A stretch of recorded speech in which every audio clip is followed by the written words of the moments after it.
Whoops! Wag na wag mong ididikit dyan yan. Bukod sa mababasa, maaarawan, kukupas, at pagkatagalan, lulutong, kaya yun masisira. So ngayon, baguhin natin yung nakasanayan natin na dito natin dinidikit yung gauge sticker. Alright, so, natanggal na natin yung panel gauge natin. Same lang din to ng installation ng click 150 and click 160. So pwedeng pwede to. Ito yung sticker natin. So, meron tayong 3 piraso dito. Pimili na lang tayo kung ano yung trip ko dito. Nababagay dito sa panel gauge natin. Mamaya sasabihin ko kung saan ko pinagawa to. Pwede rin kayo magpagawa doon ng kahit anong gusto nyo. Picture ng anak nyo, ng asawa nyo, and custom na logo. Pwede kayo magpagawa sa kanya. So, murang-mura lang din to. And yun nga, safe na safe kasi nasa loob siya, nakadikit. Babaklasin ko lang yung panel gauge ko.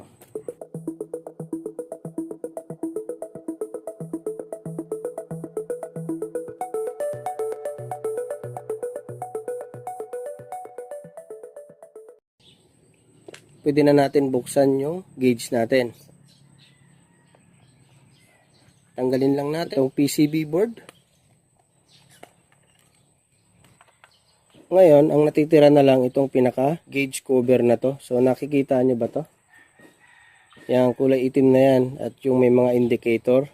Ito yung kailangan natin tanggalin. So merong extra dito. Yan. So tatanggalin lang natin yan. Nakadikit lang yan sa 4 na pandikit. Ayan. 1, 2, 3, 4. Pagtatanggal nito, kumuha lang kayo ng script tool. Gaganyan nyo lang. Dali lang naman siya tanggalin. Ayan. Kunin natin yung sticker. Itong pinagawa ko ay logo ko.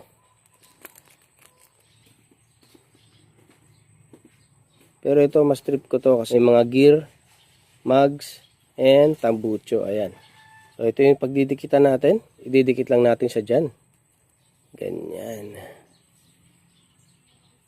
So, kita pa rin yung mga indicator light. And tatanggalin natin tong pandikit na to, itong 4 na piraso. Para pag dinikit natin to, lapat na lapat. Uulbok kasi yan pag di nyo tinanggal. Tanggalin lang natin to. Yan. Dali naman tanggalin.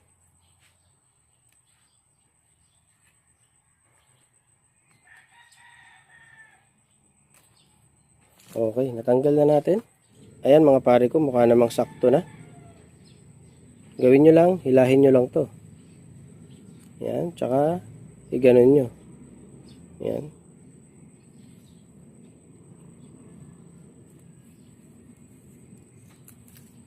Alright.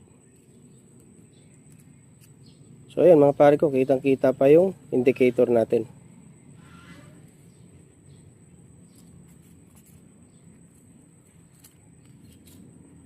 Ayan na, tapos na. Ito yung gagamitin nating pandikit mga pare ko. Itong clear na double-sided tape. Para hindi siya makita. Gugupit lang tayo ng maliit na portion lang. So, ganito lang siya, kalaki. Yan.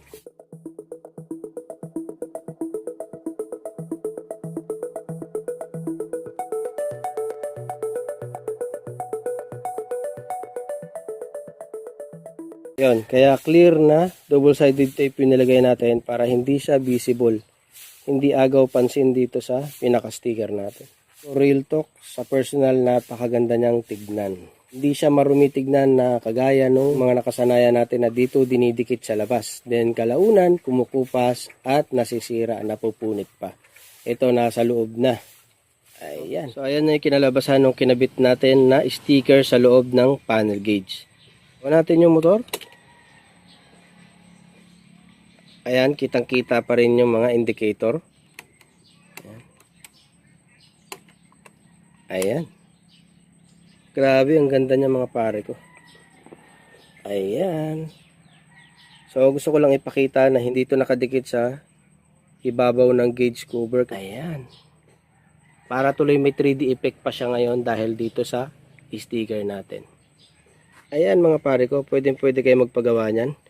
And doon sa magtatanong kung saan natin pinagawa to, pwede kayo magpagawa dito ng kahit anong gusto nyo. Gaya nga nasabi ko, picture nyo, picture ng asawa nyo, picture ng kabit nyo. Bahala na kayo.